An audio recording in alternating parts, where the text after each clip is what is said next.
Bharat live news में आपका स्वागत है। मैं हूं आपके साथ फयाज कमर। आप देख रहे हैं भारत लाइव न्यूज़। दोस्तों, आप सब जानते हैं कि 2025 विधानसभा का इलेक्शन बिहार का बिगुल बज चुका है और तमाम की तमाम पार्टियां अपनी तैयारियों में लग चुकी है। इस वक्त मैं मौजूद हूं जोकीहाट विधानसभा के मटियारी पंचायत में। आप जो स्क्रीन पर शख्स को देख रहे हैं, मेरे मेहमान को देख रहे हैं, ये हैं मटियारी पंचायत के रहने वाले।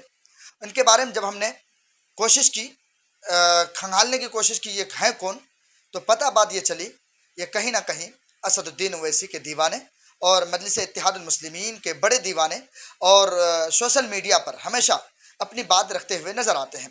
इनसे बात करेंगे आखिर क्या वजह है जोकीहाट में, जहां पर ऑल इंडिया मजलिस-ए-इत्तेहादुल मुस्लिमीन का कोई जन आधार नहीं था पहले, अचानक से 2020 में जीतते हैं। उसके बाद जो है युवा पीढ़ी जो है असदुद्दीन ओवैसी के फैन बन जाते हैं और ऑल इंडिया मजलिस-ए-इत्तेहादुल मुस्लिमीन के दीवाने हो जाते हैं। इसके पीछे रीज़न क्या है बताएं। सबसे पहले तो आपका स्वागत है हमारे चैनल। शुक्रिया आपका, और आपका भी स्वागत है। तो आप ये बताएं कि आखिर क्या वजह है कि मतलब आरजेडी को छोड़कर, यानी बिहार की पार्टी है, जदयू को छोड़कर, लोजपा को छोड़कर, इसी तरीके से उनकी पार्टी जीतन राम मांझी साहब की party, Hindustan Awam Morcha, VIP party, तमाम पार्टियों को छोड़कर एक पार्टी आती है, उसके दीवाने बनते हैं। इसके पीछे राज क्या है, जरा खुलकर बताएं आप। देखिए, सबसे पहले मैं आपको ये बताना चाहूँगा कि इसमें राज वाली कोई बात नहीं है। मैं ये कह रहा हूँ आपसे कि आप बोल रहे हैं मतलब बैरिस्टर असदुद्दीन ओवैसी के दीवाने आप। मैं दीवाना नहीं हूँ, मैं उसका बहुत बड़ा फ़ैन हूँ। फ़ैन होने का कारण ये है कि मैं देखता हूँ कि कहीं भी कोई मामला हो, कोई भी आवाज़ उठानी हो, कोई भी मामला है, तो वो मतलब ओवैसी साहब ही उठाते हैं। लोग कहते हैं कि बिल फाड़ने से क्या होता है। अरे भाई, बिल नहीं फाड़ेगा तो लोगों को मालूम कैसे पड़ा कि ये मामला क्या है। कोई भी मामला होता है तो ओवैसी साहब ही उठाते हैं। अभी लोग बोलते हैं कि बिल फाड़ने से क्या हो जाएगा। अरे भाई, बिल फाड़ा तो लोगों को पता चला ना कि बिल क्यों फाड़ा, कागज़ क्यों फाड़ा। हमारे ऊपर कोई जुल्म हुआ तभी तो कागज़ फाड़ा गया।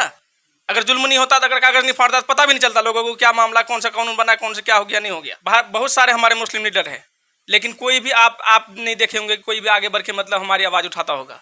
हो या कोई भी आर हो, चाहे मतलब 3 तलाक हो या 370 हो, कोई भी मामला, जितने भी कानून बने हैं, नाफिज हुए हैं, सारे मुसलमानों के ऊपर हुए हैं।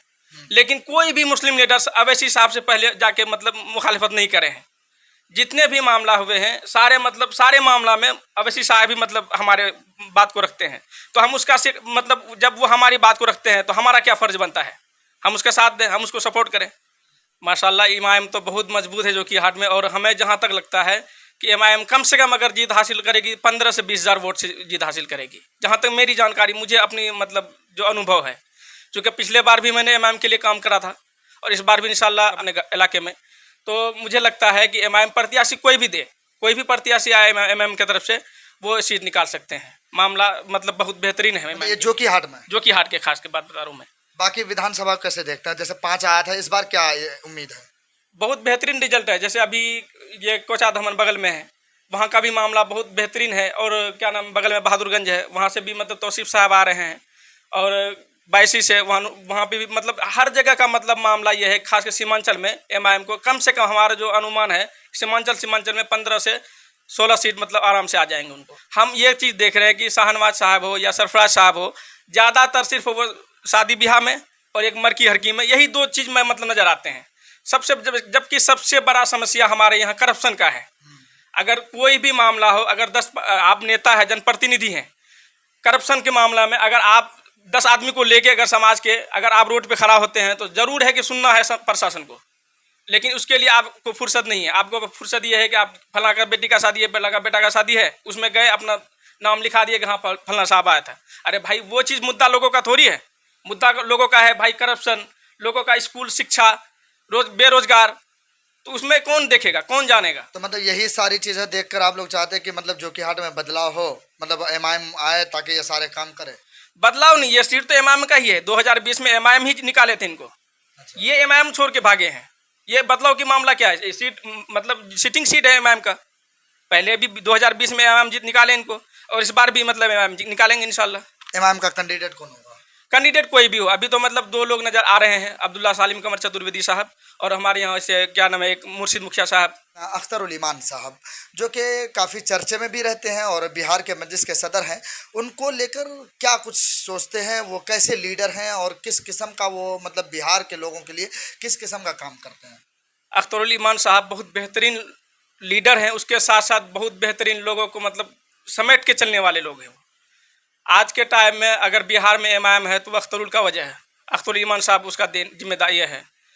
काफ़ी संघर्षशील नेता है वो, और हर तरह के मामला में मतलब लोगों को अभी बहुत बड़ा मामला था क्या, पुल का, खारी पुल बहुत बड़ा मामला था। आप काफ़ी दिनों से लोग परेशान था, लेकिन अल्लाह का शुक्र था और बेचारे मेहनत करें और वो पुल को भी वो मतलब शिलान्यास करा के मतलब कंप्लीट भी हो गए हैं। इस बार कितने सीट निकाल सकते हैं आप लोग, एमआईएम के लोग कितनी सीटें बिहार में निकाल लेंगे इस बार 2025 में? क्योंकि बहुत सारी पार्टियां हैं, नई नई भी पार्टियां आई हैं, तो क्या उम्मीद है कि मतलब कितनी सीटें आ सकती हैं अनुभव के? हमारा अनुभव तो ये कहता है कि कम से कम 25 से 30 के बीच में सीट एमआईएम का आ जाएगा। सीमांचल हो या पूरे बिहार लगा के। अभी हमारे यहाँ से हिंदू प्रत्याशी राणा रंजीत सिंह, वो भी बेचारा अच्छा मेहनत कर रहे हैं, और ढाका से वो भी मतलब लग रहे हैं कि नहीं वहाँ से भी सीट निकाल लेंगे।